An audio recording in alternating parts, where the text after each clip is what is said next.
Filion. Radio X. Oh, bon midi, bon jeudi, comment tu vas? Bon midi, ça va bien en cette journée de commémoration des victimes, nos aînés dans les établissements de soins de santé dû à la négligence de ce système étatique épouvantable. Oui, on va dire que moi j'ai un malaise, je regarde les images à la TV, j'ai un gros malaise. D'abord, premièrement, moi je pense qu'il faut se rappeler de ça chaque jour, puis il faut s'en rappeler pendant des années. Puis c'est pas par une commémoration que tu vas saluer ces gens-là. C'est de t'assurer, Joe, tu sais plus que moi, là, c'est de t'assurer que si un jour il arrive une autre patente, puis je suis un peu même surpris qu'après 1 an de pandémie, on semble avoir le même système. Oui, on a ajusté quelques affaires, mais on a le même maudit système de santé tout croche. On a les CHSLD tout croche. Les syndicats sont encore des gens beaucoup trop puissants, etc. Donc, si on veut vraiment se rappeler de ces gens-là, c'est de leur envoyer le message clair que jamais on va refaire ça à d'autres personnes. Et ça commence par une commission d'enquête. Puis il faut trouver qui sont les coupables. Absolument. Écoute, tu as absolument raison. Écoute, là, je pense que la seule chose qui a changé en 1 an de, entre guillemets, pandémie, c'est que le métro est lavé plus souvent qu'avant. Les wagons de métro sont lavés plus souvent qu'avant. C'est ce qu'on a eu comme conclusion. Écoute, j'écoutais le débat sur vos ondes hier avec Éric Duhem et l'autre dont j'oublie le nom. C'est intéressant. Il disait que une de ses premières... Monsieur Brisson, c'est ça.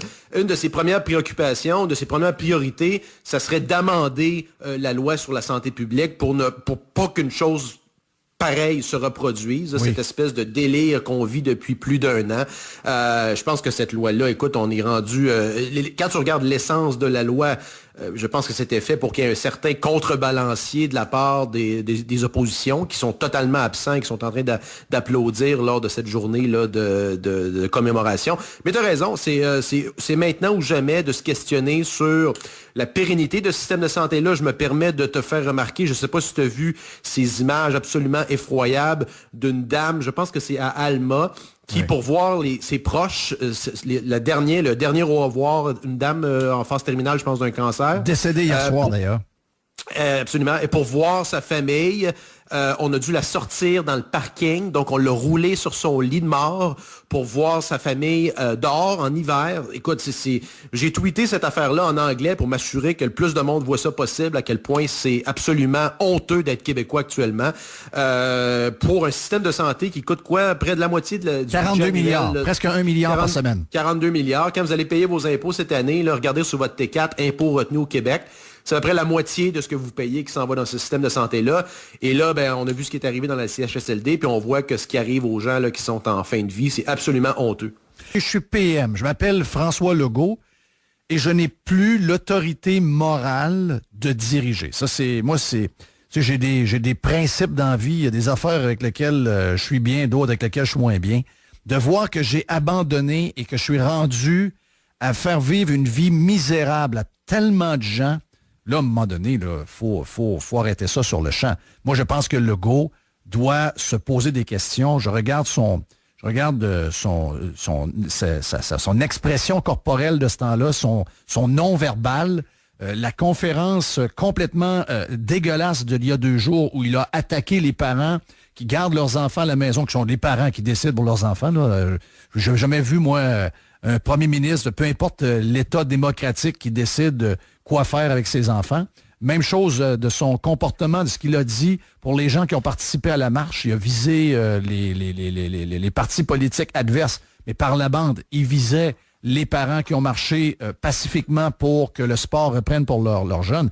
Moi, je regarde ce gars-là, puis, tu sais, Cuomo, oui, c'est parce que là, maintenant, c'est des histoires de femmes qui sont en train de marquer la fin de sa carrière politique. Mais il était au bat pour une mauvaise gestion avant les histoires de femmes. Et on demandait sa démission. Au Québec, je comprends là, que les médias ont été achetés par des subventions, mais c'est le temps de commencer à demander à François Legault de rendre son crayon, de prendre sa valise et ses boîtes avec sa fleur, puis sa famille la photo de famille de ses enfants, mettre ça dans une boîte, puis s'en aller chez eux. Moi, je pense qu'il est rendu là. Puis là, on prend du staff, le peu de staff qu'ils ont, qui est peut-être d'origine CAQ, comme on peut appeler. Là, ça travaille fort pour enlever la perception négative sur les réseaux sociaux. Twitter, c'est bien difficile, mais sur Facebook, on voit des messages qui apparaissent et qui disparaissent.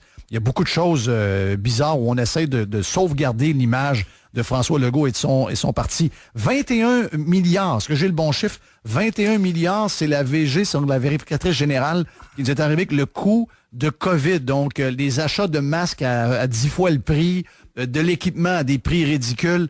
C'est énormément d'argent, Joe. Écoute, c'est justement hier un article de la presse, j'ai le tweeté avec une petite analyse. Là, c'est 21 milliards, Jeff, là, c'est 5% du PIB du Québec. Le PIB du Québec, c'est à peu près 375 milliards de dollars par année.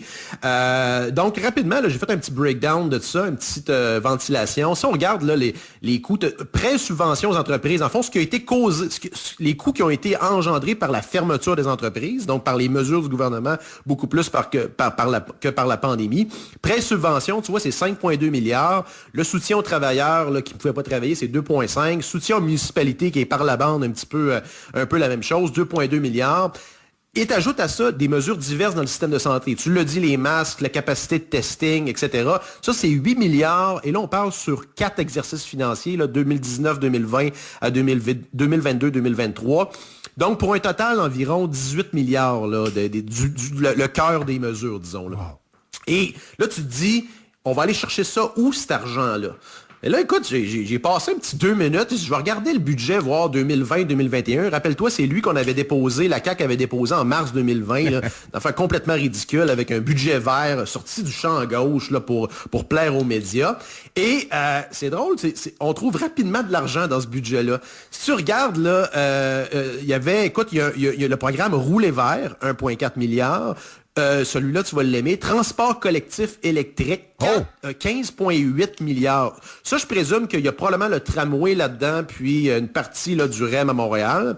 Tu as aussi favorisé la décarbonisation pour 1,3 milliard. Donc, les mesures tantôt l'impact que je te disais des mesures, c'est environ 18 milliards.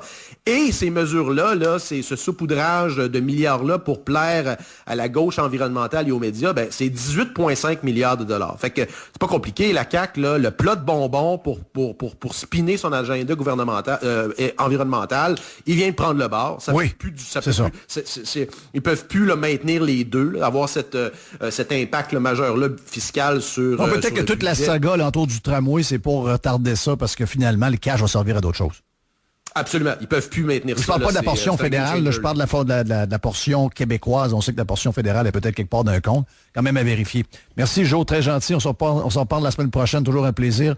Joe est disponible sur Twitter. Vous faites J. Hamel. Il est fun à suivre. Et garde, c'est toujours un plaisir de lui parler. Bon week-end, mon ami. Yes. Salut, bye.